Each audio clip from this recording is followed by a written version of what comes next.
Spencer Heron sent us an email, and here's his question. What is one thing that a coach said or did for you in your playing days that made a long-lasting positive impact on your life? We are stuck with a kid in school that has a bunch of negative Nancy clown coaches that are sucking the fun out of what is already a demanding sport. I could use some positive things to say to reignite some joy in the game. Thank you. I will take your answer off the air. This is interesting because you and I, and we're not that old, but I feel like the approach to kids has changed a little bit than when you and I played. Like, I don't have many positive things to say about the way that Kevin Wilson coached me when I was at OU, for example. I will say this about James Patton. And I know that Patton got a lot of flack when he was the offensive line coach, and we needed to play better for that man. But he made coming to practice fun and coming to meetings fun. Like he had so much positive energy, and that it really did affect the way I approached life on a day-to-day basis. Now, he was serious when it was time to be serious, when it was time to rip our ass, like he did it. There's no doubt. But that always stuck with me. It's like, hey, this stuff's important. It's serious. You got to take it seriously, but you can have fun, man. It's okay. And I try to approach a lot of things thinking about the way that Patton made things fun for me. And if coaches aren't doing that, I think it's the wrong approach personally. Like and it all depends on what age, right? But if Spencer's writing in about a kid, I think parents take stuff way too seriously at too young of an age. It's like, hey, Jimmy's not getting a little scholarship when he's not working on that scholarship when he's 11. Like it's not that serious. But I don't know, Spencer, maybe that's not the type of advice you're looking for, but that was something I gathered. It's like, hey, you can take it seriously, you can be all in, but you can have fun. It's okay. Yeah. This is going to be interesting with the coaches you played for. Well, I'll just tell you right now that, so I went to a small town, small school growing up. I wasn't coached a whole lot, if that makes sense. You know what I'm saying? It was just kind of like, this is what we do, go tackle the guy with the ball. So whenever I went to OU, it was like a shock to the system because I'd definitely never been yelled at. Never really been like, this is just basically playing free range football, so to speak. But my life was pure hell, miserable. Everything that I did was scrutinized. Everything that I did was terrible. Everything that I did was embarrassing, not good enough, don't deserve to be there. And it wasn't until I started to, nothing is fun about that. It's horrible. And you dread it every night. You don't want to go to practice. You don't want to do anything that's associated with it. And what happens is, instead of going to get better, you go to not get yelled at. And so there became this animosity between, I wouldn't say between, like it was one-sided. Like I felt like it was coming back the other way. But until I made a decision that I'm tired of being told that I'm not doing it right. So I just started doing it right. Yeah, it didn't come overnight. It didn't come easy, but the enjoyment for me, like the fun of the game, was getting good and doing things right and seeing myself grow as a player. Like that is what became fun to me. And it's interesting. It's not, and it depends what level you're playing at and what you want to get out of it. Like if you want to just hang out, if you want to be a part of the team, celebrate the wins, then you just kind of float through. But if you want to be good and you want it to mean something to you, it has to mean something to get better. And there's better coaches than others, there's no doubt. But most coaches want everyone to get better. They want the same thing. They want you to develop. So whenever you fight that, and God, he just doesn't like me, and he doesn't want me to do good, he's got it out for me. Like if you take that approach, it'll never change. But if you take the approach of screw him, is that how you want it done? Okay, watch this. And then you perfect it.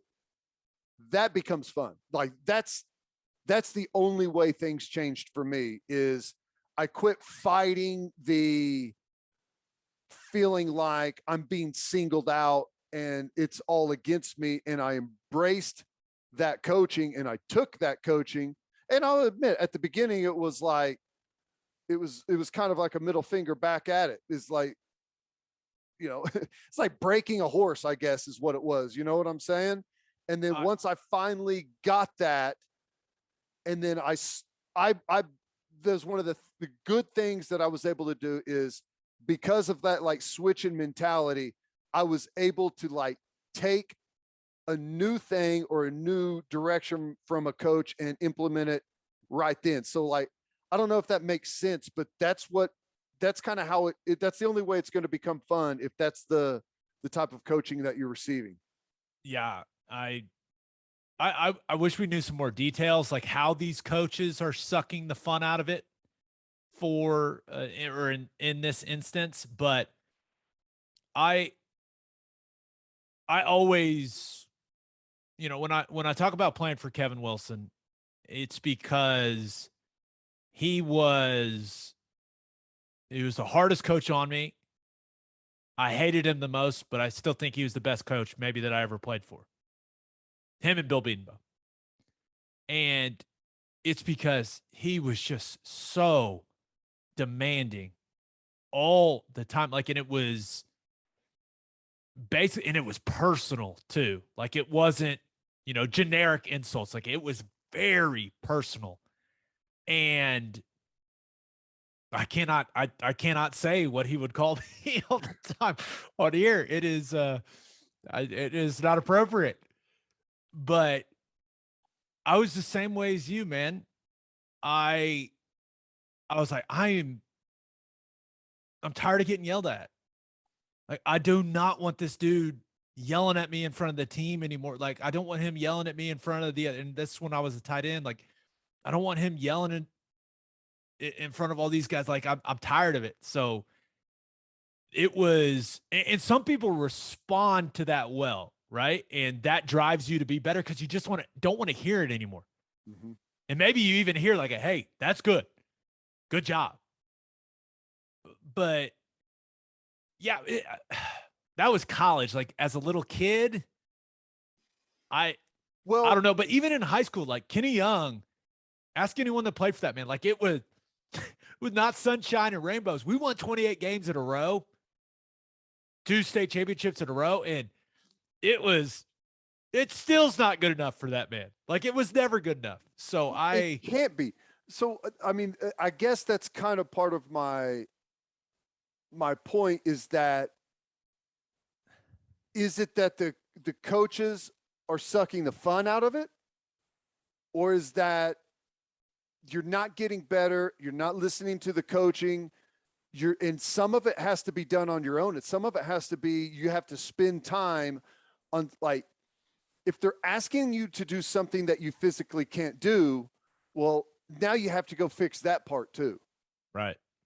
So it becomes fun whenever you're able to respond to the coaching and give them what they want.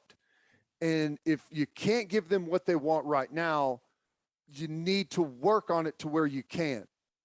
Because like there's a fine line between going and having fun and going and being good. And I'm not saying that you have to approach it that way, but that, I think that's the way to make that type of environment enjoyable, is go from being the whipping post to the guy that goes out there and shows the drill. You're the drill tape.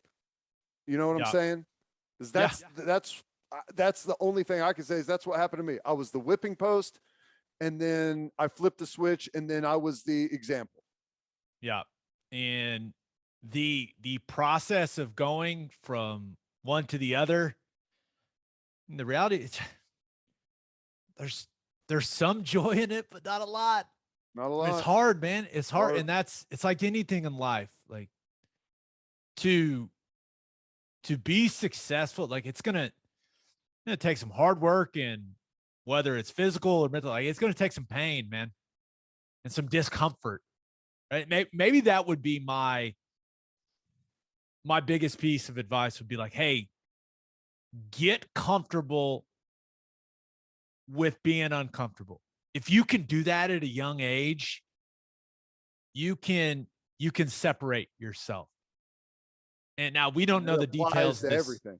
Yeah, we don't know the details of this situation, but and that is one thing that I know we tell Schmitty stories and talk about how awful it was, and it was, but I will, and I assume you agree, Ted, like I will forever be indebted to that man because he made you do things you thought you couldn't do.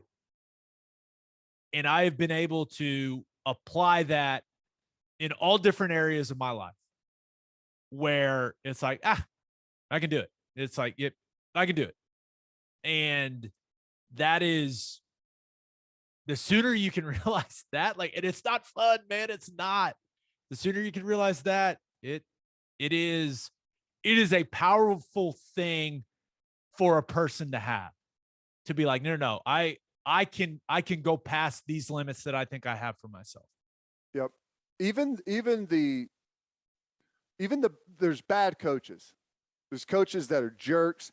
Like there's this thing in coaching about like, and I see it more in like little league, not necessarily little league, but it's almost like you're supposed to be a jerk to be a coach, right? Don't have to be that when they're young, man. Right. But here's the thing. Even the coaches that are bad and that are trying to go out of their way to be jerks,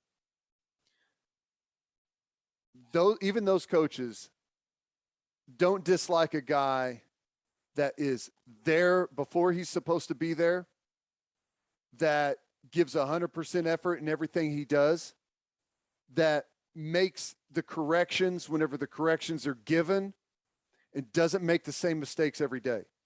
Like if you just do those things, you're going to find yourself really getting better as a player. And it doesn't matter what sport it is. If you really take the coaching and take the correction and work on the things that you're making mistakes in and don't make them over and over, it won't feel like the fun is sucked out of the sport. Like part of sports is progression and getting better. You can't just go be the same guy every day. Like what's weird is when we're young, you naturally grow and get better as you get older, right? You get a little bit stronger naturally, you get a little bit faster, you get more coordinated, but you need to take it beyond that. Yeah. So as long as I feel like the coaches are being jerks, as long as they're not asking you to do something like dangerous, I would say just push through it, you know? Yep. Get comfortable with being uncomfortable.